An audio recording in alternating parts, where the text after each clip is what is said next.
Shrimad home remedies में आपका स्वागत है। और हम आपको बताएंगे कि अगर आप फेसबुक इस्तेमाल करते हैं, कुछ चीज़ पोस्ट करते हैं या किसी पोस्ट को शेयर करते हैं, तो आप ध्यान से उन चीज़ों को देखिए कि कहीं ये हमारे देश के विरुद्ध तो नहीं जा रहा है। क्योंकि अब फेसबुक और जो हमारी सारी सरकारी एजेंसियां हैं, साइबर कानून के तहत दोनों का टाई अप रहेगा। तो आपको सारी चीज़ें आप सोच समझ के करना पड़ेगा। अगर आप भी फेसबुक के दीवाने हैं और अपनी पोस्ट को बिना किसी देरी के शेयर कर देते हैं, बिना सोचे समझे, तो एक खास खबर आपके लिए। फेसबुक ने अपनी सरकारी आग्रह रपट में एक खास खुलासा किया है। फेसबुक ने यह बताया है कि उसे किन किन सरकारों से कितने आग्रह मिले हैं। कंपनी के उप वाणिज्य दूत किन्स सोंडरबी के मुताबिक आग्रह मिलने पर ये लोग संबंधित अकाउंट के स्नैपशॉट रखते हैं। प्रायः कुछ लोग सरकार के पक्ष में या उसके विरोध में या किसी खास शख्सियत के लिए पोस्ट करते हैं।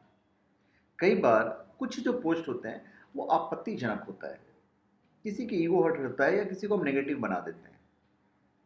तो सरकार से, कंपनी से, सरकारी एजेंसियां ने उनके उपभोक्ताओं के खातों का पूरा ब्यौरा रखने के लिए 609 आग्रह दिए हैं हमारे देश में, जो 850 उपभोक्ताओं के खाते से संबंधित है। आग्रह की संख्या के लिहाज से भारत इस अवधि में अमेरिका, कनाडा और ब्राजील के बाद चौथे स्थान पर खड़ा है। क्योंकि आज भी देखते हैं फेसबुक पे बड़ी उटपटांग चीज़ें आती रहती है। कभी किसी ने मोदी जी के बारे में डाल दिया, किसी ने केजरीवाल जी के बारे में डाल दिया, कभी सोनिया गांधी जी के बारे में डाल दिया।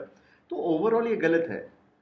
आप किसी की छवि को भी, चाहे वो इंसान अच्छा है या बुरा है, आप अपने नज़रिए से आप किसी की छवि नहीं खराब कर सकते हैं। क्योंकि हो सकता है आपकी सोच गलत हो सकता है आप सही भी कह रहे हो, पर वो हमारे नेशनल सिक्योरिटी के हिसाब से, हमारे नेशनल लेवल पर हमारे देश को नुकसान पहुंचा रहा हो। तो इस बातों का आपको ध्यान रखना पड़ेगा। क्योंकि सरकारी एजेंसियां साइबर कानून के तहत फेसबुक पोस्ट का विश्लेषण करती है, तो ज़रूरी होता है कि उस डाटा को सुरक्षित रखने का अनुरोध वो फेसबुक से करती है। तो वहाँ पे आपका डाटा सुरक्षित हो जाता है।